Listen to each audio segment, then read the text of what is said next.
1 Pedro, capítulo de número 3.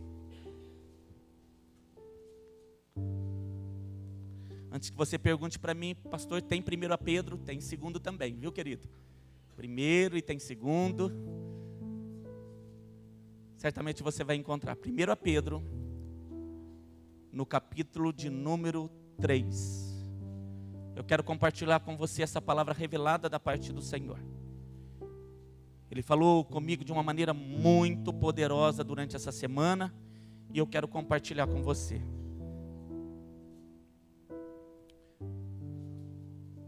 1 Pedro capítulo 3, você encontrou? O verso de número 15, somente o versículo de número 15.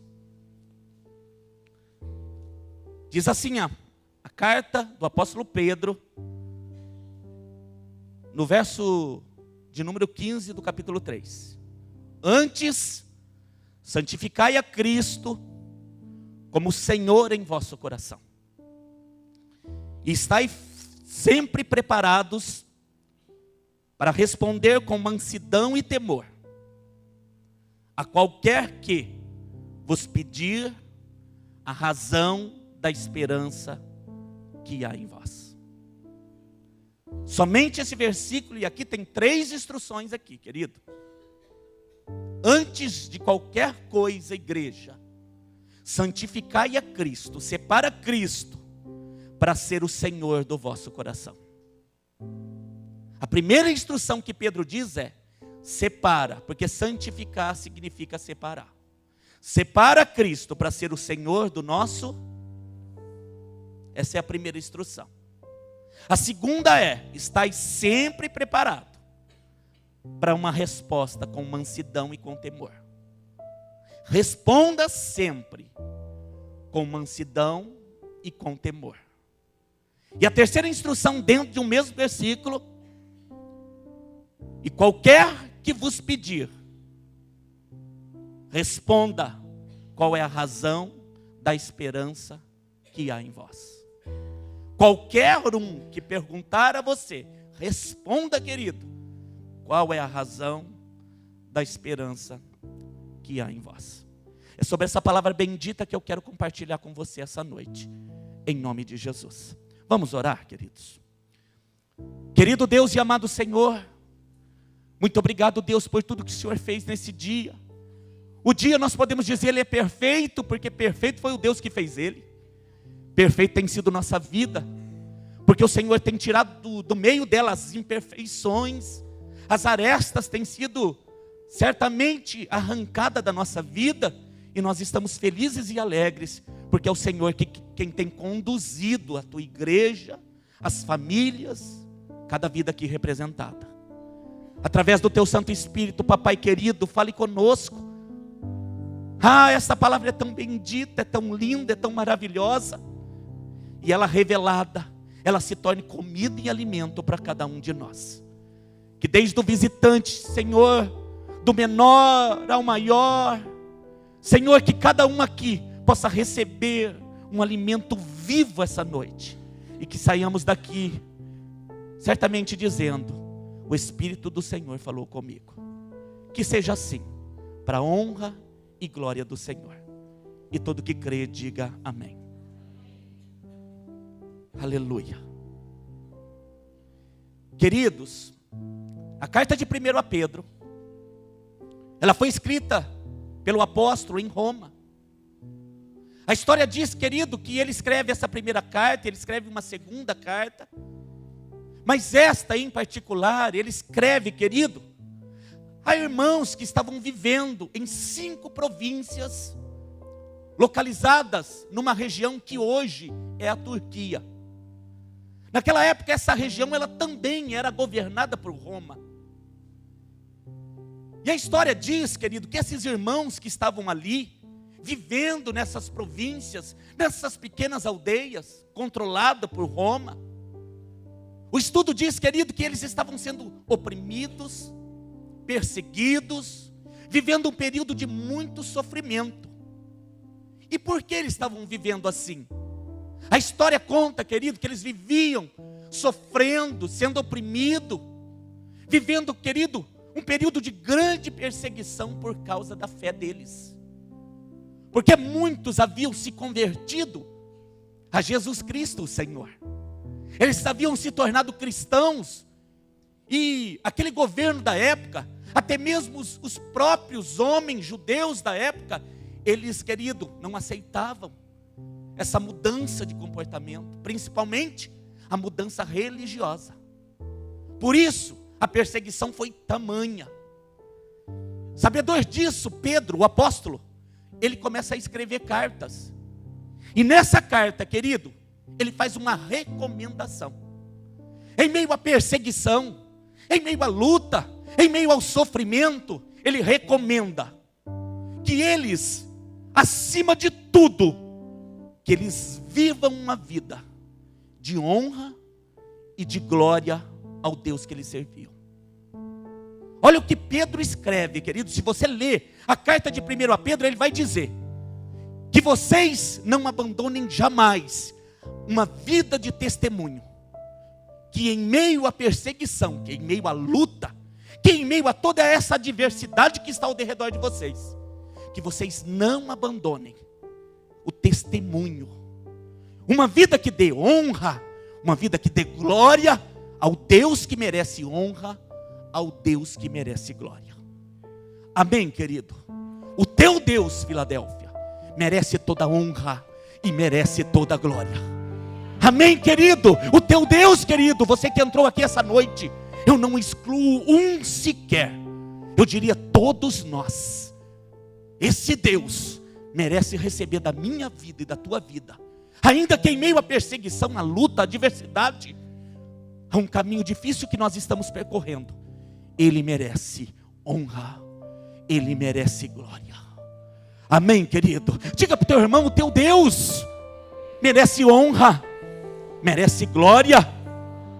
E Pedro, querido, o apóstolo, ele vai escrevendo, ele diz, olha, em suma, não abandonem a fé, não abandonem o testemunho, não deixem de ministrar o coração desse Deus, trazendo através da vida de vocês honra, glória a Deus. Não abandonem isso. E ele continua dizendo, se você ler a carta num contexto geral, num resumo, você vai perceber que ele diz: não esqueçam de dar honra, de dar glória, porque em meio à perseguição e à luta que vocês estão vivendo, a fé de vocês estará sendo provada. A fé genuína, a fé verdadeira, ela estará sendo provada. Querido, todas as coisas estão cooperando. A perseguição está cooperando. A tribulação está cooperando. As lutas e adversidades que nós passamos, por mais, querido, que você diga, pastor, mas eu não queria isso na minha vida. Nenhum de nós, querido, chama a tribulação para cima de si. Nenhum de nós chama a perseguição para as nossas casas. É claro que nós não queremos viver esse momento, mas eu quero animar você em Deus, querido, para te dizer: não deixe de dar honra, não deixe de dar glória, porque está tudo cooperando para o teu bem. Em nome de Jesus, uma coisa que você não pode fazer, Filadélfia, é deixar de adorar esse Deus. Uma coisa que você não pode deixar de fazer é dizer que você pertence a esse Deus Todo-Poderoso. A Bíblia diz, querido, que Pedro, o apóstolo, ele escreve para esses homens. E ele diz, olha, em meio a toda essa luta e perseguição, não deixe de adorar, não deixe de dar honra, não deixe de dar glória, porque a fé de vocês está sendo provada. E ele diz algo especial, querido. Ele vai no capítulo de número 9 de 1 Pedro. Volte uma página e você vai ver, querido, que ele diz: vocês não são normais. Vocês não são o quê? Diga para o teu irmão, você não é normal, querido. Aleluia. Não estou falando, querido, de uma forma pejorativa. Não estou falando, querido, que você não é normal, como o mundo diz. Porque o mundo, quando ele diz que você não é normal, é sempre te lançando para baixo. Não é assim? É sempre dizendo, você é mais fraco que todos. Você é um incompetente. Querido, quando nós dissemos de altar, você não é normal, é porque você excede. Eu vou dizer de novo. Quando nós dissemos de altar que você não é normal, é que você excede. Amém, querido? Diga para o teu irmão, anormal, você excede, você é diferente. Querido, de uma forma não como o teu pastor está dizendo, mas o Pedro está dizendo a mesma coisa na carta, para esses irmãos aqui. Primeiro a Pedro, no capítulo de número 2, no verso 9, ele diz assim: vocês são geração eleita, vocês são sacerdócio real, vocês são nação santa, vocês são um povo adquirido, comprado, vocês são aqueles que anunciam as virtudes do Senhor. Por que você sabe que é do Senhor, pastor Ricardo? Porque ele diz aqui, para finalizar, vocês foram chamados para anunciar as virtudes daquele que vos chamou das trevas para a sua... querido, não diz de qualquer maneira não. Para a sua maravilhosa luz. Vocês foram chamados, vocês foram comprados, vocês é uma nação santa no meio dessa terra, você é um povo eleito, você é sacerdote do Deus vivo. Dentro de você, querido, há um templo, você é uma casa que o Espírito Santo habita. Você não é normal. Diga: eu não sou normal. Diga para o teu irmão: você não é normal mesmo. Diga para ele: você é geração eleita, você é sacerdócio real. Diga para ele, querido: você é nação santa. Querido, o que você está dizendo? Olha para ele e diz: você foi comprado com preço.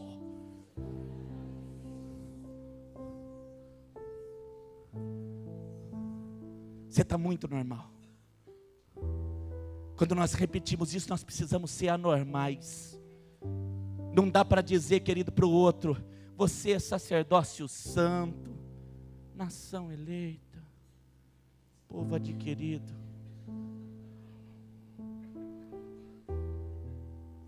Jesus te salvou. Não dá para dizer assim, querido, porque aí você não convence nem você mesmo, quanto mais os outros que estão te ouvindo. Então olha para ele no olho dele e diz: você é uma geração eleita por Deus, você é sacerdócio real, você é adquirido com preço, e você tem um chamado. Sabe qual é o chamado, querido? Anunciar que há um Deus que te tirou das trevas e te colocou na maravilhosa luz. Oh! Aleluia! É por isso que nós somos diferentes. É por isso que não cabe, querido, ficar tímido numa hora dessa. Eu tenho que saber quem eu sou. Eu sou o que Deus me formou. Ele me formou a partir de um nada que eu era. Ele me tornou, querido, alguém muito especial nessa terra. Você é alguém muito especial nessa terra. Diga para o teu irmão: você é alguém muito especial nessa terra. Aleluia, querido. Só que você precisa anunciar o que foi que te transformou. Quais são as virtudes desse Deus? Quais são as virtudes de Jesus Cristo, o Senhor? Porque foi Ele que me tirou das trevas. Foi Ele que me tirou, querido, daquele poço. Foi Ele, querido, quem mudou a minha vida. Querido, Ele me tirou de um caminho de morte. Geralmente as pessoas, querido, elas sobem até no altar para dizer, querido, quem elas foram. Eu disse, querido, pela manhã, eu vou dizer novamente: as pessoas têm uma enorme facilidade de dizer quem elas eram. Querido, eu não gosto de lembrar quem eu fui, não.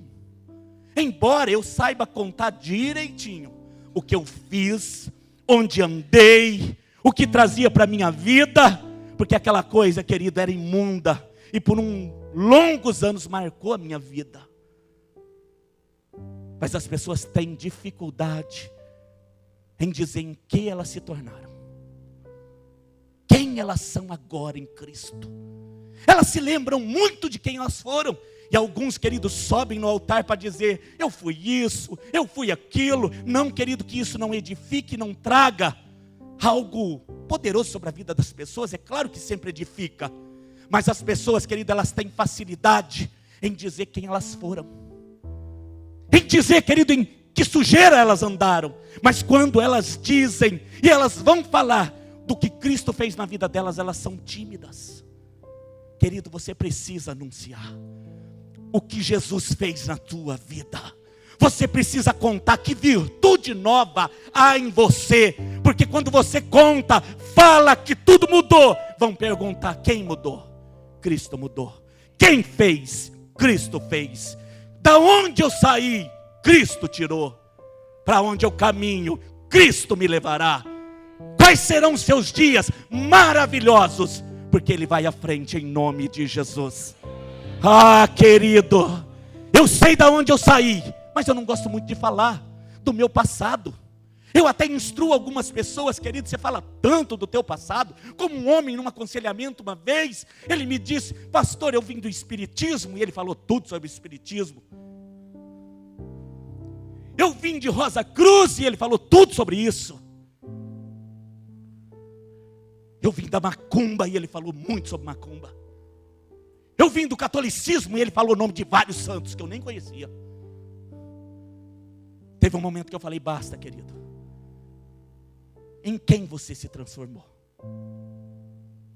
E ele ficou longos minutos em silêncio. E no final ele me disse: eu não sei quem ainda eu sou. Assim como Jesus, querido, eu não estou interessado em quem você foi. Eu não estou interessado como você tem essa tatuagem, da onde você fez, o que significava, porque isso não vale nada para mim hoje, querido. Importa o que você mudou aí dentro. Importa quem você vai ser. Eu não sei o que você carregava na cintura. Eu não sei o que você trazia dentro do bolso. Eu não sei os lugares que você frequentava. Mas eu quero saber daqui para frente, é sincero? Ok? Vamos caminhar junto em nome de Jesus. Vamos caminhar junto em nome de Jesus. Diga para o teu irmão: vamos caminhar junto em nome de Jesus. Porque aqueles que reconhecem isso, eles são comprados por sangue. É como a história do escravo que foi leiloado. Eu não sei se você sabe, querido, mas em muitos anos da nossa história, os escravos eram leiloados, comprados. Se olhava, querido, principalmente os dentes do escravo, o porte físico dele, as mãos se eram fortes, as canelas e a idade. Se olhava o escravo, querido, para ver quantos anos ele poderia trabalhar, porque aquilo que eles iriam fazer não era fácil, era um período de escravidão. Mas conta a história que num determinado momento, aquele leiloeiro, ele resolve colocar ali, querido, um escravo velho. Um escravo, querido, preste atenção, querido, depois vocês conversam, tá bom? Um escravo, querido, velho, sem dentes. Um escravo que já havia vivido tudo quanto é situação difícil na vida e que estava ali prestes a morrer. Ninguém entendeu como é que aquele leiloeiro coloca um escravo tão velho para ser oferecido. Alguns resolveram dizer: ei, leiloeiro, você está louco, ninguém vai dar nada por este escravo. Ele está prestes a morrer, ele está velho, ele viveu uma vida toda destruída, ele tentou lutar com a força dele e está aí, desgastado pelo tempo. Mas eis que alguém no meio daquela multidão de senhores, alguém levantou a mão e disse: eu dou tanto por ele. A história conta, querido, que a oferta daquele homem foi a maior jamais vista naquele leilão. Ninguém teria dado um valor daquele, a ponto do leiloeiro olhar e dizer: você tem certeza, homem, deste valor que você está oferecendo? O homem disse: eu tenho, eu dou tanto por ele. O leiloeiro esperto, ele disse rapidamente: dou uma, dou duas, dou três, está vendido para ele. Eu não vou esperar que ninguém mais o compre. Nem mesmo o escravo entendeu como é que alguém daria um valor tão grande por ele. Aquele escravo estava prestes a morrer. A vida havia maltratado ele, ele estava totalmente desfigurado. Mas quando aquele homem que comprou apareceu, ele veio e ele deu um longo abraço no escravo. Tirou as algemas das mãos, tirou as algemas dos pés. E para surpresa do escravo, colocou uma escritura, uma certidão de liberdade. Sabe o que aquele homem disse? Eu só te comprei para te tornar livre. Eu só te comprei para te tornar. Pastor, de quem que é essa história? A minha.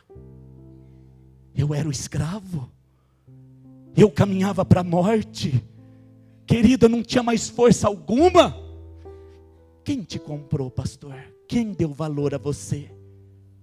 Jesus Cristo me deu valor.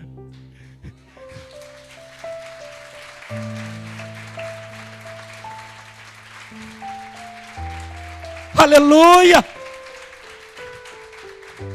É por isso, querido, que eu decidi, eu sou dele para sempre. Ele me fez livre. Mas no final eu disse: meu mestre, eu posso andar com você então? Ele permitiu que eu andasse com ele. Eu sou livre, eu posso fazer todas as coisas que eu quiser. Você é livre, querido, para fazer o que você quiser. Mas todas as vezes que o mundo me convida, eu olho para o mestre e digo: não, eu tenho uma dívida com ele. Eu não quero você, mundo. Voltar para trás eu não volto mais. Ele me comprou. Ele te comprou quando ninguém dava nada. Você, querido, é uma nação adquirida. Você é alguém comprado. Você não foi achado. Não te emprestaram. Você foi comprado. Você foi comprado. Com que valor? Todo valor que você pensar, querido. Custou tudo. Custou a vida.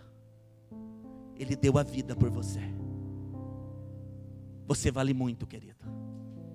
Não aceite que as trevas, que os homens, que as circunstâncias digam que você não vale nada.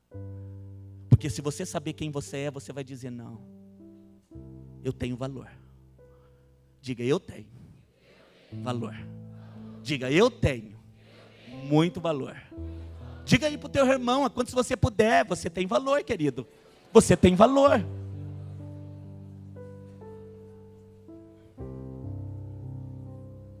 Eu não vivo mais nas trevas, eu fui chamado para viver na maravilhosa luz. Aonde nós vivemos hoje? Maravilhosa luz. Eu não vivo mais nas trevas. Eu tenho certeza de quem eu sou. E é isso que Pedro escreve. No verso em que nós lemos, queridos. Ele fala com aqueles irmãos que estavam naquelas províncias, sendo perseguido, sendo um tempo muito difícil para eles. Pedro escreve: vocês não deixam. Eu recomendo a vocês, não deixem de glorificar e exaltar o Deus que vocês servem. Porque tudo que vocês estão passando está provando a fé de vocês.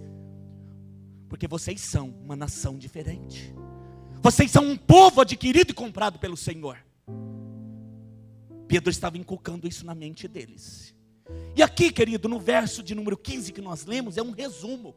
Ele dá as instruções aqui dizendo: antes de qualquer coisa, a primeira instrução: santificai a Cristo, separai a Cristo, para que Ele seja Senhor em vosso coração.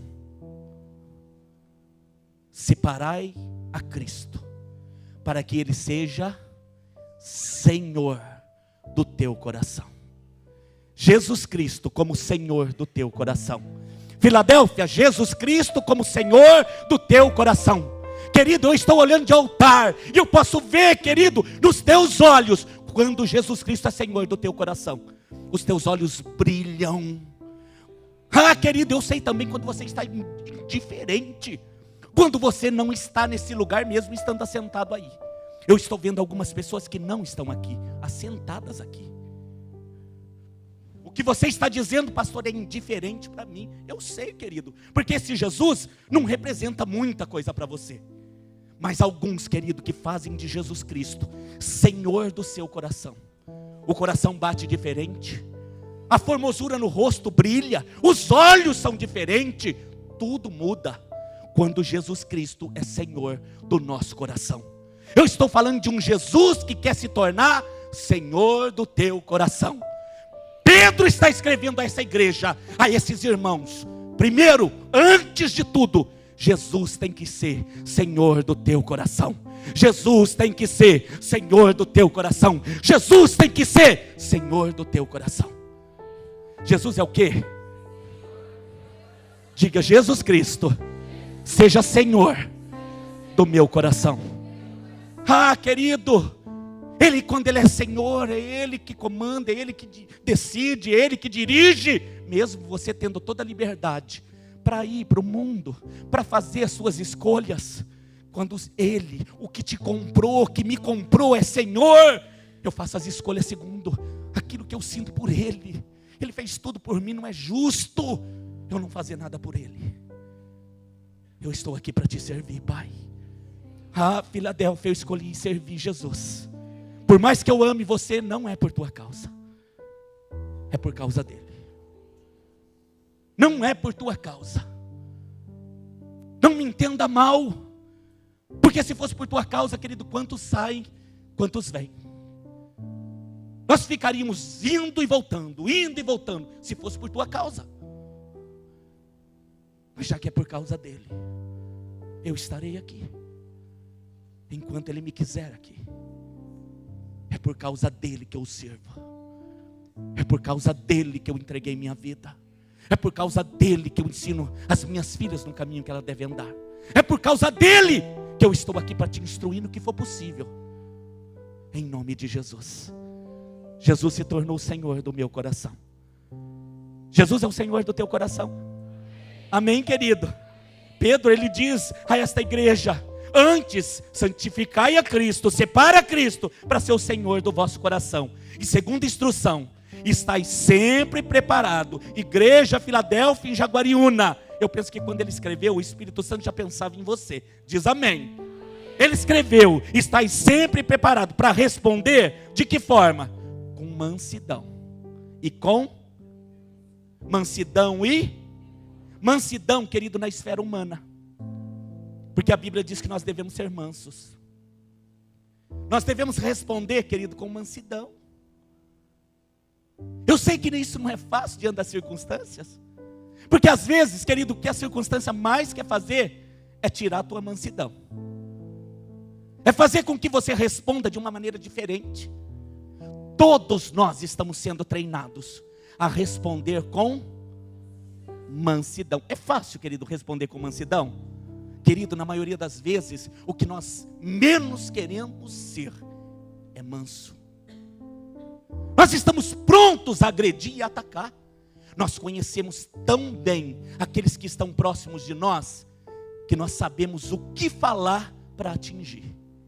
O que nós menos queremos ser é manso. Quando as pessoas nos agridem, nós esperamos, e quando nós abrimos a boca, nós somos certeiros. Porque nós falamos muitas vezes, querido, não aquilo que a instrução do Espírito Santo está mandando você fazer. Seja manso, traz paz nessa coisa. Não, querido, nós queremos falar mais alto, nós queremos agredir, nós queremos responder na altura com o que nós somos afrontados. Quem tem o coração guiado pelo Senhor, porque a primeira instrução foi: separa Jesus para ser Senhor do teu coração. Segundo, esteja sempre pronto para responder com... As circunstâncias vão, querido, lutar para que você não responda com mansidão. Os demônios vão lutar para que você não responda com mansidão. Pessoas, querido, que estão vivendo há muito tempo juntos, não sabem o que é dialogar com mansidão. Por isso o Espírito do Senhor, quando Ele faz uma obra, a obra é completa. Eu vivi isso dentro da minha casa, querido. Eu vi meu pai falar brutalmente com a minha mãe anos e anos e anos. No final da vida, ele aceitou Jesus Cristo, ele se deitou nessas águas, ele saiu dela cego, fazendo hemodiálise. Ele saiu e ele voltou para casa. A primeira diferença que eu notei no meu pai, querido, dentro da minha casa, foi a forma com que ele começou a falar com a minha mãe. Era manso, a ponto de eu dizer, eu nunca vi, em todos esses anos, meu pai falar assim com a minha mãe. Um espírito de mansidão. Diante das circunstâncias, Pedro está escrevendo, diante da luta de vocês, da adversidade de vocês, dessa perseguição que está havendo, o que vocês precisam é estar preparado para responder com mansidão. Querido, eu vou te fazer um apelo. Responda com mansidão. Amém, querido? Fale com mansidão em nome de Jesus. Amém, querido? Diga para o teu irmão, olha no olhinho dele e diga, fale com mansidão em nome de Jesus. Aleluia. Mulher, não importa que semana que você esteja, fale com mansidão. Você me entendeu? Eu te faço um apelo. Fale com mansidão. Homem, fale com mansidão com as tuas esposas. Fale com mansidão com as vidas que estão ao seu lado. Querido, todos nós podemos praticar mansidão se nós entendemos que a nossa palavra não tem sido de mansidão. A primeira instrução é: santificai Cristo como Senhor do teu coração. A segunda é: esteja sempre preparado para responder com mansidão diante da circunstância, diante das pessoas, diante dos obstáculos. E ele continua: esteja sempre pronto a responder com e temor. O temor é a esfera espiritual. Mansidão diante das circunstâncias, temor diante de Deus.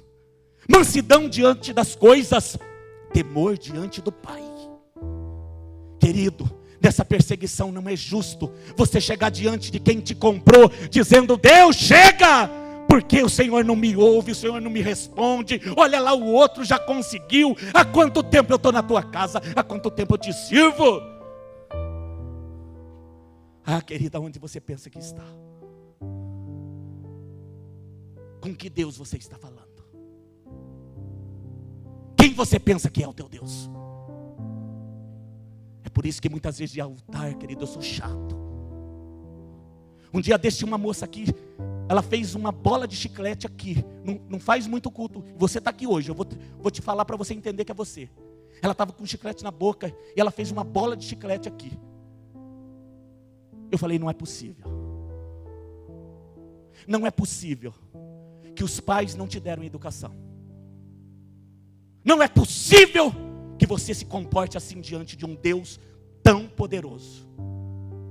Querido, eu estou falando nem que você não volte mais aqui, porque eu te quero aqui, eu te amo em nome de Jesus. Mas a próxima vez que você estourar bola de chiclete aqui dentro, eu vou pedir para você se retirar. Não é possível. É a forma com que nós, querido, representamos como é a nossa vida espiritual. Chegando diante de Deus como se ele fosse escravo, ele fosse obrigado, ele tivesse que fazer. Querido, ele faz por amor. Ele faz porque te ama. Deu seu filho para morrer naquela cruz e não foi para te ver aqui dentro soltando chiclete, querido. Você pode me amar ou me odiar. Eu vou te amar, mas eu vou te ensinar a honrar. Eu vou te ensinar a honrar. Eu não sei se os seus pais têm ensinado, mas eu vou te ensinar a honrar. Vou ensinar minhas filhas. Vou ensinar minhas filhas a honrar. Em nome de Jesus. Porque esse Deus merece ser honrado. A Bíblia diz, querido, que diante dele eu devo ter temor. Quem Deus é, eu tremo. Querido, de verdade, quando eu entro na presença dele, quando eu subo neste altar, eu tremo. Querido, diante de Deus, eu não posso subir nesse altar se eu não preparar algo realmente que ele fale ao meu coração e diga: leve esta palavra. Eu tenho temor de falar com você dizendo: foi ele que está mandando falar, quando não é ele que está falando. Diante das circunstâncias, mansidão. Diante de Deus, diante das circunstâncias, diante de Deus. E por último, quando perguntarem para vocês, Pedro está escrevendo, qual é a razão da vossa esperança? O que vocês vão responder? Filadélfia, quando alguém te perguntar, qual é a razão que diante de toda essa coisa que está acontecendo, você se mantém em paz? Qual é a razão? Jovem, adolescente que está aqui, homem e mulher, diante de toda essa perseguição, essa tribulação, essa luta que você talvez esteja passando, qual é a razão de você se manter constante? Qual é a razão da tua esperança? A primeira instrução, santifica teu coração, separa ele para Jesus. A segunda instrução, responda sempre com mansidão diante das coisas, diante das pessoas, diante do mundo e com temor diante dele. Terceiro, o que você vai responder quando perguntarem? Qual é a razão da tua esperança? Qual é a razão? Que você não se abala. Qual é a razão que você se mantém, parece que louco diante de tudo, porque é isso que as pessoas dizem, está todo mundo arrancando cabelo, está todo mundo desesperado, e você, mas que chatice, parece que você não muda, mulher. Você está sempre em paz, você está centrada. As pessoas, querido, acham que nós que somos os loucos. Elas tiram o cabelo, elas dizem que vão se matar, elas fazem de tudo, querido, vai em encruzilhada, vai em tudo quanto é treva, e você que está centrado, elas dizem, mas você não perde a esperança, que mulher é essa? Isso irrita. Qual é a razão da tua esperança?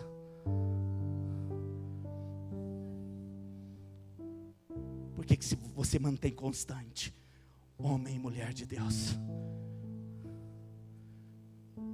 Eu fui buscar a definição de esperança para poder responder para o Espírito, porque ele me perguntou, Ricardo, qual é a razão da tua esperança? Ele me perguntou primeiro para depois falar com você, igreja bendita.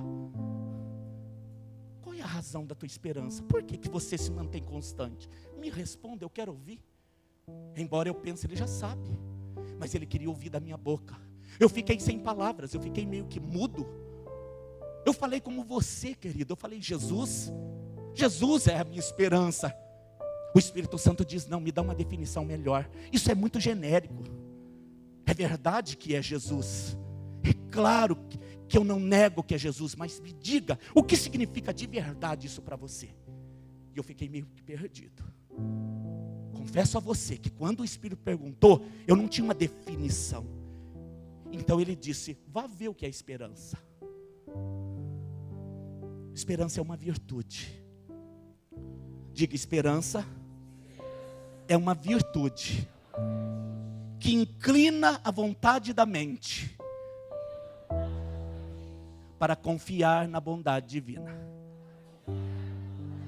Querido, olha o que é esperança. Esperança, diga, é uma virtude que inclina a vontade da mente a confiar na bondade divina. Então vou te fazer um teatrinho para você entender. Querido, o que é esperança? Esperança é uma virtude, é algo adquirido, e é, querido, algo com o tempo, que vai crescendo dentro de nós. Ela dá uma ordem para quem? Para a mente. Se inclina. Levanta o braço direito. Levanta o braço esquerdo. Postura. A esperança passa a comandar a mente.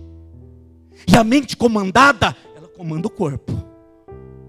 Ela dá uma instrução para a mente ficar prisioneira dela. De quem? Da esperança. Porque a esperança é uma virtude que faz a mente se inclinar e obedecer e saber que há uma vontade divina para mim e para você. Há uma vontade divina para mim e para você, querido. Você precisa entender isso, inculcar dentro de você. A esperança, quando ela tem dentro de nós, a esperança que é uma virtude, ela comanda a mente.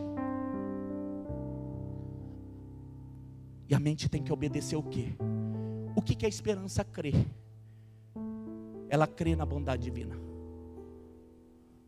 No que a esperança crê? O que a bondade divina te disse? Acabou de dizer, vai ter dupla honra para você. A tribulação vai tentar fazer com que a mente diga: mas olha que tribulação, você não vai passar. Aí a esperança diz: fica quietamente. A vontade divina diz que diante dessa tribulação eu vou vencer, eu vou ter dupla honra. E aí a esperança comanda a mente, e a mente comanda o corpo, e a minha postura muda.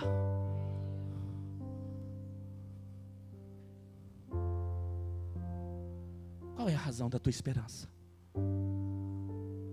A vontade divina. Diga: a vontade divina é a razão da minha esperança. Qual é a vontade divina para você? Você deve saber. Qual é a vontade de Deus para você? Que você vença em uma área, em todas as áreas. Quais são as palavras remas de Deus para você? É por isso, querido, que você tem que ler a palavra. É por isso que você precisa congregar. É por isso que você precisa buscar. É por isso, querido, que você tem que ter intimidade. Porque são essas palavras que mantêm a tua esperança viva. A esperança é uma virtude. Ela vai crescendo dentro de nós. Ela vai nascendo dentro de nós. Diga: a esperança é uma virtude que faz a mente se inclinar à bondade divina. Confia nisso. Qual é a vontade de Deus para você, querido? Você precisa saber urgentemente, porque todas as coisas vão querer comandar a tua mente. Os obstáculos do nosso dia a dia vai querer dizer para você: você não vai vencer, você vai perder. A tua família, ninguém venceu, você vai ser mais um que não vai vencer. Quando a tua história é única diante de Deus. Querido, o mundo está cambaleando. As pessoas estão dizendo que não tem mais jeito. Quando em mim deve haver uma esperança.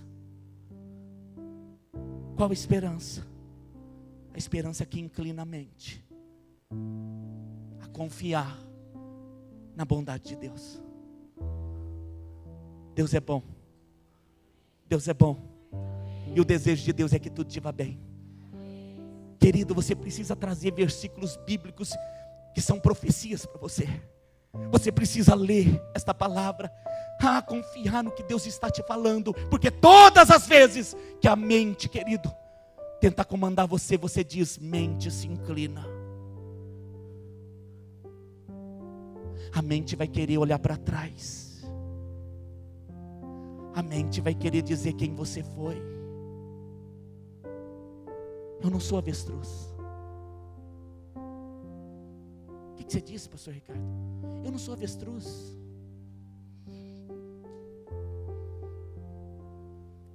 Avestruz gosta de olhar para trás. Ele põe a cabeça no meio das pernas e fica olhando para trás. Sério, como você está? Diga para o teu irmão: você não é avestruz.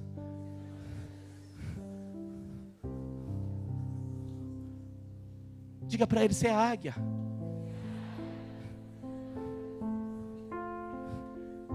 Querido, diga para ele de novo: você não é avestruz, abençoado.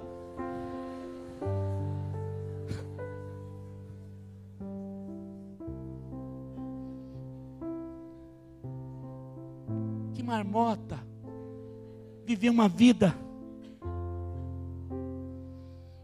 Você é águia. Os estudiosos dizem que a águia, querido, é a única ave que alcança voos que nenhuma outra ave alcança.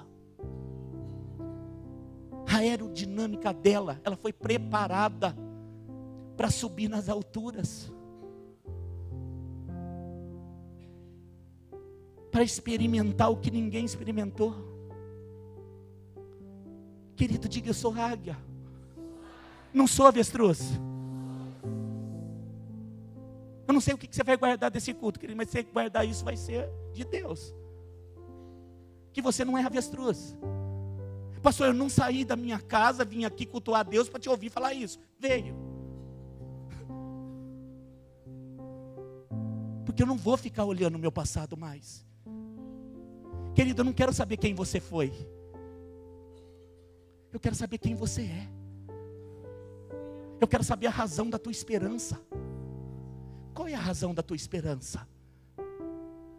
O que você, querido, tem feito para a mente se inclinar e confiar na bondade divina? Porque a esperança faz isso. Quem aqui quer ter esperança? Quem aqui quer ter esperança? A esperança é uma virtude. Ela nasce de algo e ela vai crescendo dentro de nós. Quer saber onde ela nasce? Romanos 5.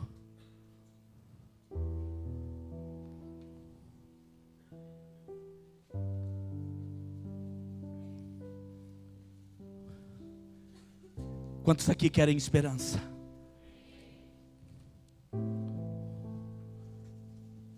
Esperança é uma virtude.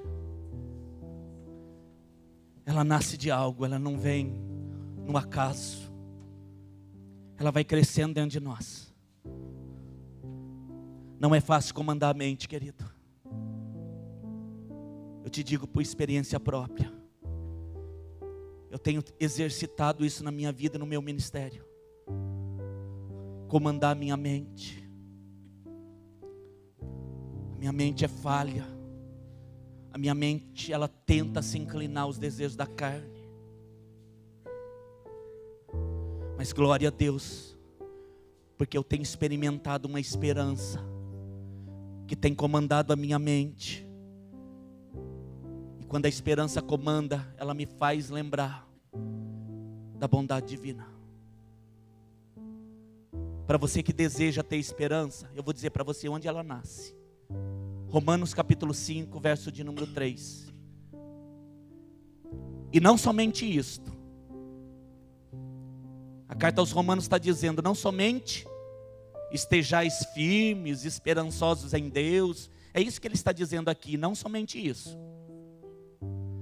Mas também nós nos gloriamos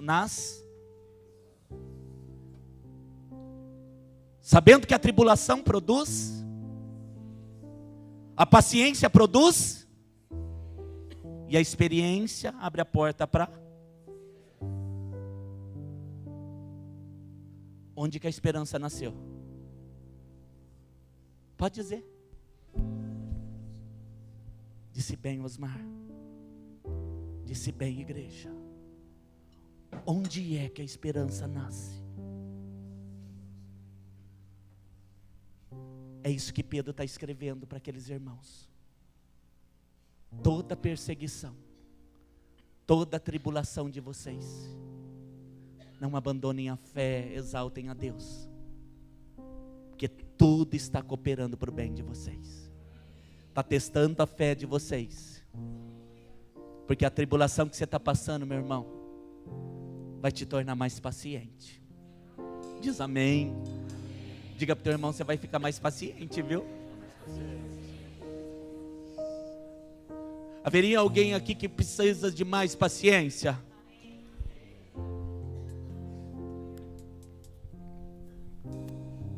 A paciência gera experiência.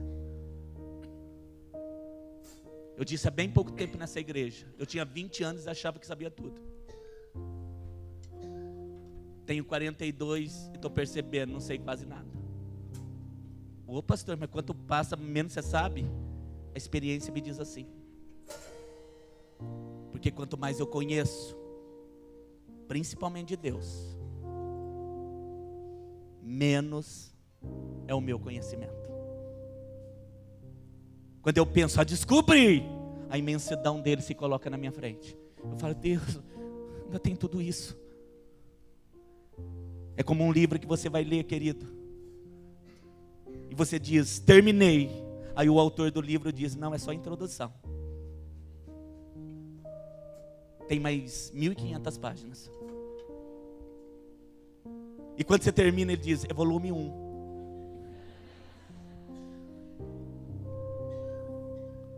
É assim que eu vejo Deus. Onde você está? Na introdução. Sem demagogia alguma. Sabemos um pouquinho dele. Mas tenho falado para ele nas minhas orações. Eu quero te conhecer.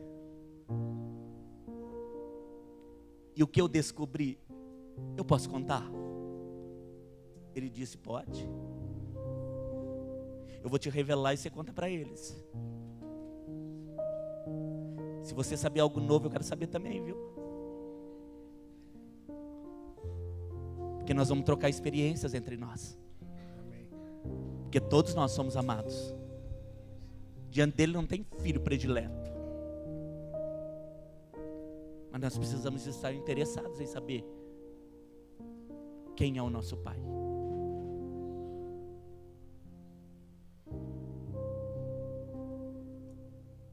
Às vezes ele permite a tribulação para gerar paciência. E a paciência, experiência. E a experiência? A tão sonhada esperança. Diga para o teu irmão, eu quero ter esperança. Oh, rei, Ana. Diga para ele, eu quero ter esperança.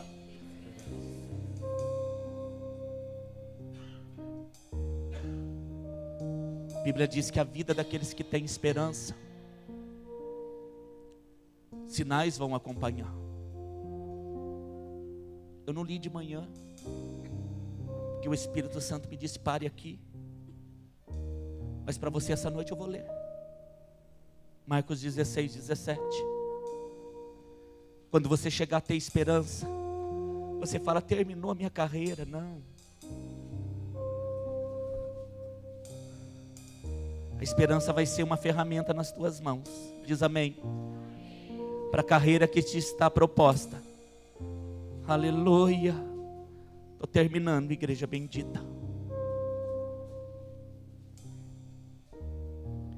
Aqueles que são cheios de esperança. Marcos 16, 17 diz assim: e estes sinais seguirão os que creem, os que têm esperança. Em meu nome eles vão expulsar demônios. Eles falarão novas línguas. Eles pegarão nas serpentes. E se beberem alguma coisa mortífera, não lhes fará dano algum. E eles imporão as mãos sobre os enfermos e os curarão. São sinais, Jesus está dizendo, que estará sobre aqueles que são cheios de esperança. Tua vida na terra, meu amado querido, não é assistir, é participar. Tua vida na terra não é o espetáculo. Você é a pessoa principal. Por onde você passar, você vai mudar, querido, a vida das pessoas. Você crê nisso? Eu poderia dizer que o mundo está todo sem esperança. Haveriam aqui os que são treinados para ter esperança. Então não reclame da tribulação. Eu sei que não é fácil. Mas entenda, a tribulação vai gerar paciência. Paciência vai gerar experiência. Experiência vai gerar esperança. E a esperança vai inclinar a mente a saber que Deus tem uma boa, agradável vontade para mim. O desejo de Deus é que tudo te vá bem. Amém, querido? Alguns sinais vão te acompanhar. Vou orar por alguém, vai ficar curado, pastor. Sim. Você é alguém cheio de Deus. Diz amém. Amém. Você vai orar e vai expulsar os demônios. Diz amém, querido. Amém. Eu penso, querido, que alguns aqui vão chegar e os demônios já vão sair. Ele não é louco, ele é diabo, mas não é doido, viu, querido? Enfrentar você é coisa séria. Diz pro teu irmão, enfrentar você é coisa séria. Sabe por quê, querido? Enfrentar você é enfrentar o Deus que há em você. Amém. E é coisa séria. É coisa séria. Aleluia! Geração eleita, escolhida, comprada.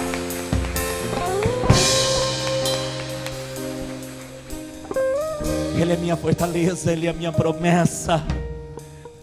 Na palavra dele eu vou permanecer. Amém. Vamos pedir esperança essa noite, queridos. Não olhe mais tribulação, querido, como luta, dizendo, afasta de mim, eu sei que é difícil, mas entenda, está te ensinando. Você vai sair mais forte, mais paciente, mais experiente e cheio de esperança. Em nome de Jesus.